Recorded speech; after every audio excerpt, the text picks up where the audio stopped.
Guys മൂന്ന് വാക്ക് ഇന്നലെ നമ്മൾ സെക്കൻഡ് ഷോ ആണ് ഫൺ മൂവീസ് പടം കാണുന്നത്. ഇത് നമ്മുടെയൊക്കെ പടമാണ്.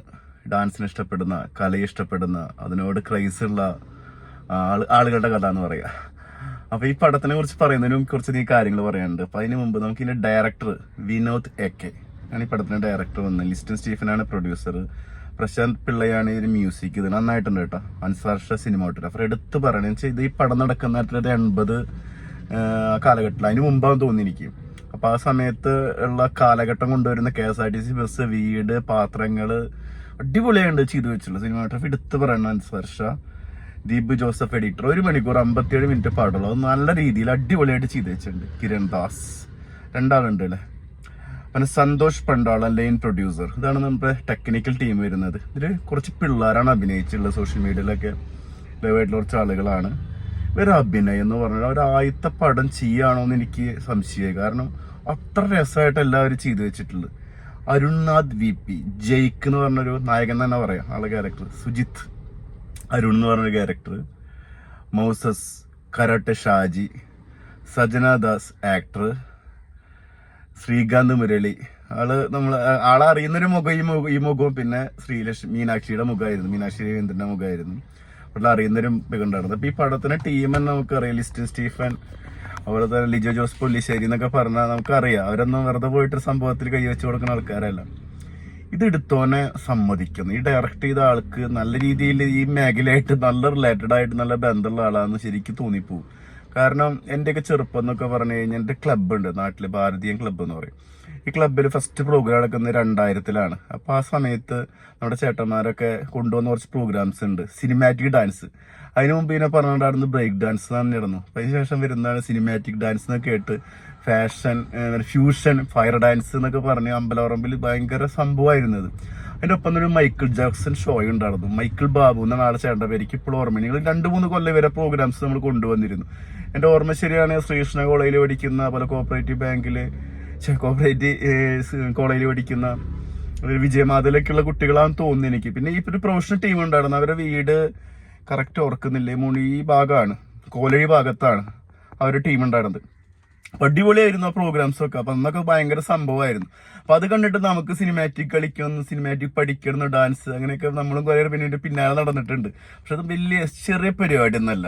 നമ്മൾ പൂരപ്പറമ്പിൽ സ്റ്റെപ്പ് ഇടുന്ന പോലെ അല്ല അത്. അപ്പൊ ഇതിന് കുറെ സംഭവങ്ങളുണ്ട്. അപ്പൊ ഇവര് എടുക്കുന്ന എഫേർട്ടും കാര്യങ്ങളും പാഷനേറ്റീവ് ആയിട്ട് ചെയ്യുന്ന കുറച്ച് ആളുകളുണ്ട്. അല്ല, കോമ്പറ്റീഷൻ രംഗങ്ങളൊക്കെ കിഡുമാണ്. കോമ്പറ്റീഷന് പോകുന്നത് ഇവര് അവിടെ മെയിൻ ടീമുണ്ട്. അവർ കളിയാക്കുന്നതും ടീമാക്കാന്ന് പറയുന്നത്, പിന്നെ അവിടെ പോയിട്ട് അടിക്കുന്നതും.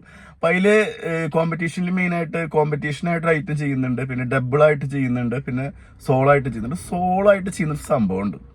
പടം കാണുമ്പോൾ നമുക്ക് മനസ്സിലാവും. അത് ഞാൻ കളയുന്നില്ല. അതൊരു രസമാണ്.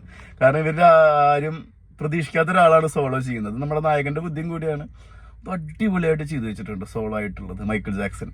ഈ ലാസ്റ്റ് സീനുണ്ട് ഷോ. ഇവരെല്ലാവരും പിന്നെ പഠിക്കുന്ന പിള്ളേരാണ്. പഠിപ്പ് കഴിഞ്ഞിട്ട് ഇവരൊക്കെ പല സ്ഥലങ്ങളിൽ സെറ്റിലായി.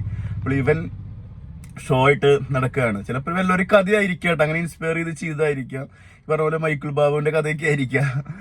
അപ്പൊ അത് അടിപൊളിയാണ് സംഭവം. ആ സോളോ ചെയ്തിട്ട് ഇവർ ലാസ്റ്റ് ചക്ക വെച്ചിട്ട് ഷോ എന്ന് പറയുമ്പോൾ അമ്മ ഒരു ചക്ക കൊടുക്കുന്ന ഒരു സീനുണ്ട്. തല വെച്ചിട്ട് കൊണ്ടുവന്ന് പോകുന്ന ഒരു സംഭവമൊക്കെ ഉണ്ട് ഈ പടം.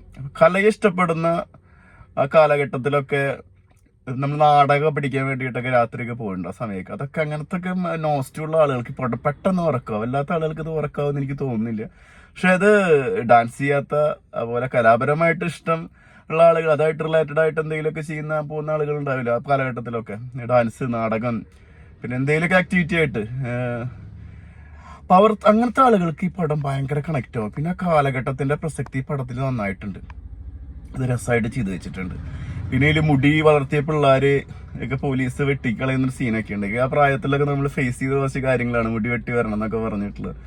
അത് സ്കൂളിലായാലും അപ്പൊ അങ്ങനത്തെ കുറച്ച് കാര്യങ്ങൾ. ഇവര് പോലീസ് സ്റ്റേഷനില് പോലീസുകാര്, ആ കാലഘട്ടത്തില് പോലീസുകാര് നേച്ചർ കറക്റ്റ് കാണിക്കുന്നുണ്ട് ഇതില്. പിന്നെ ശ്രീകാന്തിന്റെ റോള് അടിപൊളിയാണ്. അച്ഛൻ്റെ റോള് ചെയ്യുന്നത് നമ്മുടെ നായകൻ കിഡുമായിട്ട് ചെയ്തിട്ടുണ്ട്. അമ്മയുടെ റോള്, അത് ഒരു നേഴ്സ്, അത് പുറത്തൊക്കെയാണ്, പിന്നെ നാട്ടിൽ വന്നേക്കാണ്. അപ്പോൾ പിള്ളേരൊക്കെ എഡ്യൂക്കേറ്റഡായ പഠിക്കുന്ന പിള്ളേരാണ്. അപ്പൊ അവരെ കരിയറിനെ ബാധിക്കാത്ത രീതിയിൽ അവരിത് ചെയ്യുന്നുണ്ട്. അതിനിടെ 1-2 ഇൻസിഡൻസ് ഒക്കെ ഉണ്ടാവുന്നുണ്ട്. എന്നാലും അത് ഒരു ഫാമിലി ഓറിയന്റഡ് ആയിട്ട് കാണാൻ പറ്റിയ മൂവി എന്ന് ഞാൻ പറയും. എനിക്ക് പേഴ്സണലി പടം ഇഷ്ടപ്പെട്ടു. നന്നായി ചെയ്തു വെച്ചിട്ടുണ്ട്. നമുക്കൊക്കെ ഒരുപാട് നോസ്റ്റ്യൂ ഉണ്ട് ഈ പടത്തില്. പ്രത്യേകിച്ച് നമ്മുടെ ക്ലബ്ബ് ബേസിലൊക്കെ ആയിട്ട് ഇങ്ങനത്തെ പ്രോഗ്രാംസ് ഒക്കെ ചെയ്തിട്ടുള്ള ഒരുപാട് നോസ്റ്റ്യൂ ഉണ്ട്. അതിനൊക്കെ ശരിക്കും ഫീൽ കിട്ടി. പിന്നെ നമ്മുടെ ഒരു ഫ്രണ്ട് ഉണ്ട്, ദീപക് എന്ന് പറഞ്ഞിട്ട്, ഫന്റാസിയ എന്ന് പറഞ്ഞ ഡാൻസ് ടീം നടത്തുക, ഇപ്പോഴും നടത്തുന്നുണ്ട്. അപ്പോൾ ആൾ അന്നത്തെ കാലഘട്ടത്തിലൊക്കെ ആളൊരു പാഷനേറ്റീവായി ചെയ്യുന്ന കുറച്ച് കാര്യങ്ങളൊക്കെ നമ്മൾ കണ്ടിട്ടുണ്ട്. അപ്പൊ ഇതൊരുമാതിരി ഇങ്ങനത്തെ കലാകാരന്മാരുടെ എന്താ പറയാ, കട്ട ഫീലുള്ള, അതുപോലെ തന്നെ കട്ട പാഷനേറ്റീവ് ആയിട്ടുള്ള ആളുകൾക്ക് കറക്റ്റ് ആയിട്ട് ഫീൽ ചെയ്യും. അത് ഏത് മേഖലയുള്ള ആളുകളായിട്ട്, സ്പോർട്സ് ആയാലും അങ്ങനത്തെ ആളുകൾക്കായാലും ഇത് ഫീൽ ചെയ്യും. നിങ്ങൾ പോയി കണ്ടിട്ട് പറയും. ഇന്നലെ ആളുകളൊക്കെ വളരെ കുറവായിരുന്നു, പക്ഷെ ഈ പടം വിജയിക്കേണ്ട പടമാണ്. റിയലി എനിക്ക് ഭയങ്കര ഫീൽ കിട്ടി ഈ പടം. നിങ്ങൾ പോയി കണ്ട് നിങ്ങളുടെ അഭിപ്രായങ്ങളൊക്കെ കമന്റ് ബോക്സിൽ അറിയിക്കും. Okay, thank you.